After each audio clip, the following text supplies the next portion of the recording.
Data especial para o agronegócio brasileiro. Hoje é dia do pecuarista. Aqui no Canal do Boi é dia do pecuarista, é dia do agricultor todo dia. Mas claro, 15 de julho nós tratamos de uma maneira diferente a pecuária nacional. E para falar de temas que são importantes para o pecuarista, nós já recebemos no bloco anterior Alcides Torres e agora eu converso com Argeu Silveira, ele que vai falar conosco agora sobre melhoramento genético no Brasil, sobre a importância do touro avaliado, sobre programas que existem no país. Argeu, obrigado por estar conosco aqui mais uma vez, sempre um prazer tê-lo aqui com a gente, tê-lo aqui no Agricultura BR, no Canal do Boi. E eu gostaria de perguntar para você, primeiramente, como que vem esses avanços do melhoramento genético para bovinos aqui no Brasil, que é a sua área de atuação, é o que você trabalha todos os dias. Boa tarde, seja bem-vindo. Boa tarde, Fabiano, boa tarde ao amigo que está nos acompanhando. Nós vivemos um momento espetacular em termos de seleção. Se você pegar as fazendas de ponta do melhoramento genético, elas atuam numa velocidade, nesse momento, que nunca houve em termos de melhoramento genético. Inclusive, quando a gente compara as melhores fazendas brasileiras de seleção, principalmente da raça Nelore, com as melhores fazendas do mundo, você vai encontrar aqui uma velocidade igual ou superior ao que se pratica no mundo em termos de ganho genético. Então, essa é a boa notícia que a gente tem para trazer para os nossos produtores, que a seleção, principalmente da raça Nelore, está numa velocidade espetacular, ou seja, o Nelore nos próximos 5, 10 anos avança muito mais do que avançou nos 200 anos que sucedem, né? Então, todas as tecnologias estão disponíveis e as nossas melhores fazendas têm feito uso intensivo dessa tecnologia. E quando você fala a respeito desses avanços, né, o que você fez uma comparação de tempo, né, o que tem de avanço desde quando você tem o melhoramento genético empregado para o que se tinha anteriormente.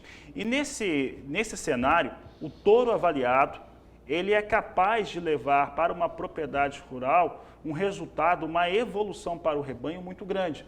Quando você usa esse reprodutor, por exemplo, para a cobertura das fêmeas, é o que faz ou que leva essa evolução. Como é que você define essa questão de evolução, considerando a importância do touro avaliado, Argeu? O pecuarista comercial, né, o cara que faz o gado comercial, ele tem a parte mais fácil do programa, ou seja, basta ele comprar um touro de um bom fornecedor, que todo o trabalho de melhoramento genético, de qualidade de carne, precocidade sexual, habilidade materna, ganho de peso, fertilidade, eficiência alimentar, todas as características econômicas vão num pacote para ele, ou via touro ou via sêmen. Basta ele escolher o touro certo para comprar. Agora, a nossa realidade ainda preocupa. Por quê? 80% dos touros que nós vendemos no Brasil ou não são avaliados ou, pior ainda, são avaliados negativamente, né? Então, o pecuarista ele tem que estar atento a isso, porque os custos de produção, eles aumentam, os impostos, né, o preço da arroba, a gente não consegue mexer nisso para ele. Aonde a gente consegue mexer é na produtividade do rebanho.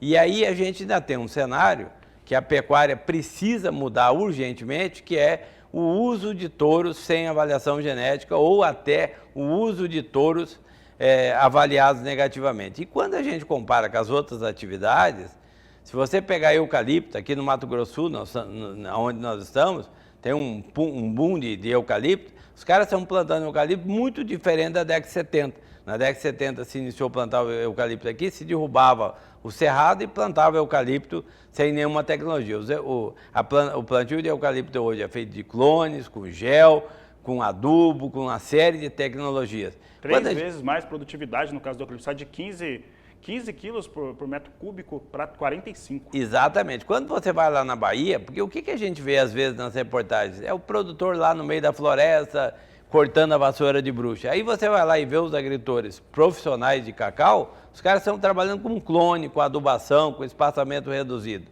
Quando a gente olha suínos e aves, são compostos que nem nome esses compostos têm marcas, tipo marcas comerciais. Quando você vai na agricultura, hoje é altamente tecnificado. Mesmo assim, quando não chove, ainda o produtor tem dificuldade. O que é o nosso desafio? Tecnificar a pecuária, né? A gente, lamentavelmente, Fabiano, é a única atividade que discute qualidade de semente. E o produtor comercial não pode ser vítima das pessoas que insistem em não medir, né? Então se constrói um monte de discursos que não se sustenta, combatendo a produtividade, né? E o produtor comercial tem a obrigação de defender o patrimônio dele e não usar touros que não têm avaliação genética. Agil, você usou um número agora, você citou um número que eu fiquei particularmente assustado. 80% de touros hoje usados no Brasil não são avaliados ou têm avaliações ruins, avaliações negativas. Porque quando você pega e compra os reprodutores para colocar nas fêmeas para gerar esse gado comercial, você ali pode ter um resultado melhor de produtividade, que vai surtir efeito por 3 anos, 4 anos, ou você pode colocar um prejuízo que vai demorar pelo menos 5 anos para arrumar. Exatamente, e o produtor comercial não pode pagar essa conta. Hoje ele está pagando, né? Porque lógico que o vendedor, ele é articulado, ele é habilidoso, ele tem argumentos. Agora, o produtor não pode abrir mão de 40, 50 quilos de peso de desmama, né? Depois ele vai vender o bezerrinho, isso aí dá 500, 600 reais a menos por bezerro. Ele não pode abrir mão dessa conta, né? Em função de que o seu vendedor de touro diz que daquela forma que é o correto a seleção.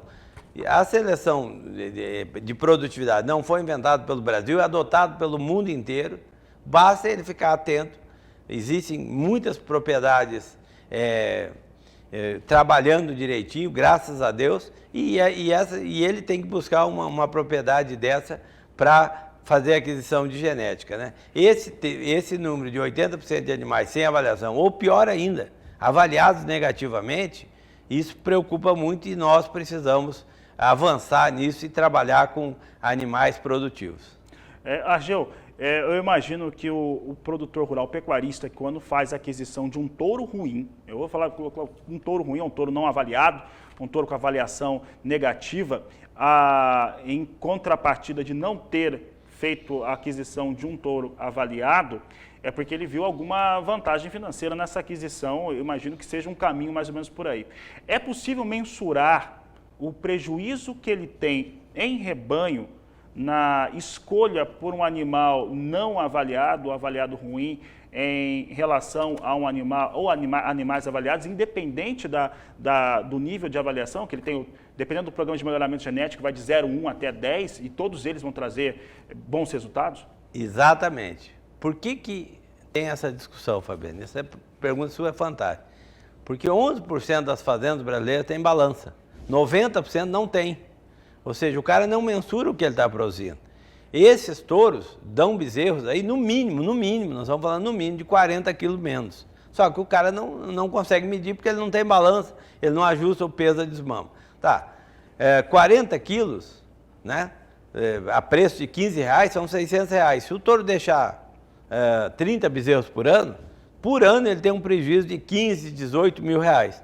Às vezes ele economiza mil ou 2.000 para comprar um touro, né? Acha que está fazendo um grande negócio. Tem pessoas que eu conheço, olha, comprei um touro hiper barato e economiza 1.000 na compra do touro e 18 mil na receita anual desse touro. E sem contar que esse touro fica lá 5, 6, 7 anos trabalhando. Então a gente tem obrigação nesse momento. Então né? Pode multiplicar, eu falei 5 anos para identificar e tirar, né, a progênie desse touro ruim. Então pode colocar muito mais tempo nessa conta. Né? Exatamente. Então a conta é muito grave, né? E aí a pessoa fala assim, a pecuária não dá dinheiro. Mas a gente erra em condições de, por exemplo, comprar maus indivíduos como reprodutor, né? E cabe a gente, e essa é a nossa função, orientar as pessoas para que comprem corretamente sua genética. Do outro lado, é animador você vê aí nas mídias sociais, gente falando em todo o Brasil, estou desmamando bezerros de 300 quilos.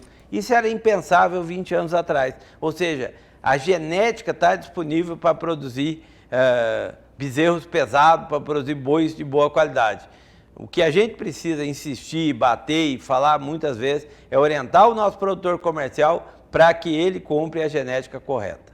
Eu vou fazer aqui, eu vou trazer uma lembrança, Argel Silveira, do professor Marcos Fava Neves. Ele participa aqui quase que diariamente conosco e ele sempre fala o seguinte, que esse momento do produtor rural, seja agricultor, seja pecuarista, no qual ele tem um lastro financeiro um pouco melhor, que conseguiu ter um ganho um pouco melhorado neste momento, é o momento dele ficar melhor e não maior. E ficar melhor significa, de repente, investir na balança e principalmente na aquisição de reprodutores, né? No caso do pecuarista, reprodutores de melhor qualidade. Aqui só para lembrar que o Canal do Boi faz eventos regulares e as condições de pagamento existem, elas existem exatamente para facilitar para que esses touros cheguem no Brasil inteiro. Exatamente, essa é a nossa função. Acho que programas como esse ajudam a orientar os nossos produtores, né? Mas esse cenário de comprar touro, a gente discute qualidade de semente, Fabiano. Tem produtores que vêm aí e alegam coisas que nenhum lugar do mundo defende, né? Nem nos Estados Unidos, nem na Austrália, nenhum lugar do mundo, nenhuma universidade, nenhum centro de pesquisa defende, alegando que aqueles princípios defendidos por ele garantem produtividade, quando isso não tem constatação técnica em lugar nenhum. Então, nosso desafio agora é que o produtor comercial não tem que pagar a conta da vaidade de ninguém. Quem é reativo, que não quer usar a tecnologia para selecionar e produzir genética de qualidade, é um direito dele, é o patrimônio dele. Agora, nós não temos que comprar os touros desse selecionador e usar no nosso rebanho e arcar com prejuízo. Tá certo, Argel. Agora, para encerrar aqui o nosso assunto aqui no Agricultura BR, eu gostaria de falar contigo um pouco a respeito da avaliação genômica e como que isso trouxe para os programas de melhoramento genético de bovinos de corte resultados que são impressionantes e principalmente que conseguem ser mensuráveis, que é o fator mais importante que tem para se ter esses resultados hoje que o Brasil consegue fazer todos os anos. Futuro passa pela genômica, tá? Para ter uma ideia, nos Estados Unidos, na raça holandesa, são 3,3 milhões de animais genotipados. O que o produtor americano faz hoje? Ele pega o bezerrinho holandês recém-nascido, faz a genômica e, dependendo do resultado da genômica, esses animais estão indo para a central de coleta com 4, 5 meses de idade. E os americanos estão usando esses touros em larga escala. Tem alguns casos que a mãe do touro ainda nem produziu leite.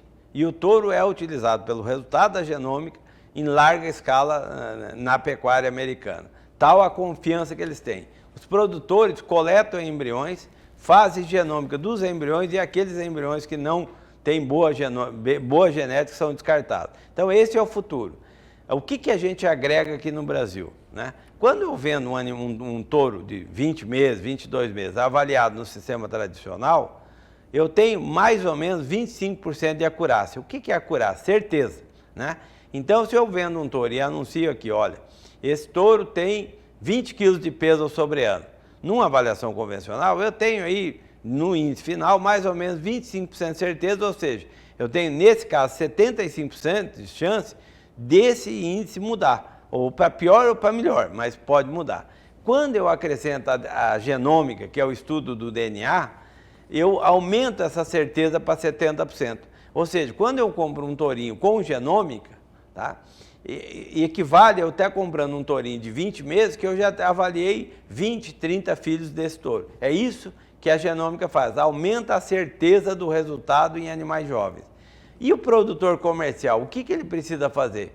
De pegar o seu fornecedor e exigir uma DEP genômica, né? É só isso que ele precisa fazer. Falou, olha, na minha próxima aquisição eu quero touros com DEPs genômicas, porque isso melhora muito a certeza dos resultados dele. E aquele produtor que é resistente, que não quer fazer. Bom, aí ele procure um outro, né? Tem muita gente hoje trabalhando para produzir animal com DEPs genômicas. Tá certo, Argel Silveira, quero agradecer a sua participação mais uma vez aqui no Agricultura BR, no Canal do Boi. Sempre uma honra recebê-lo aqui em nossos estúdios. Obrigado, Fabiano. Prazer estar aqui. Muito obrigado pela sua atenção. Uma boa tarde a todos.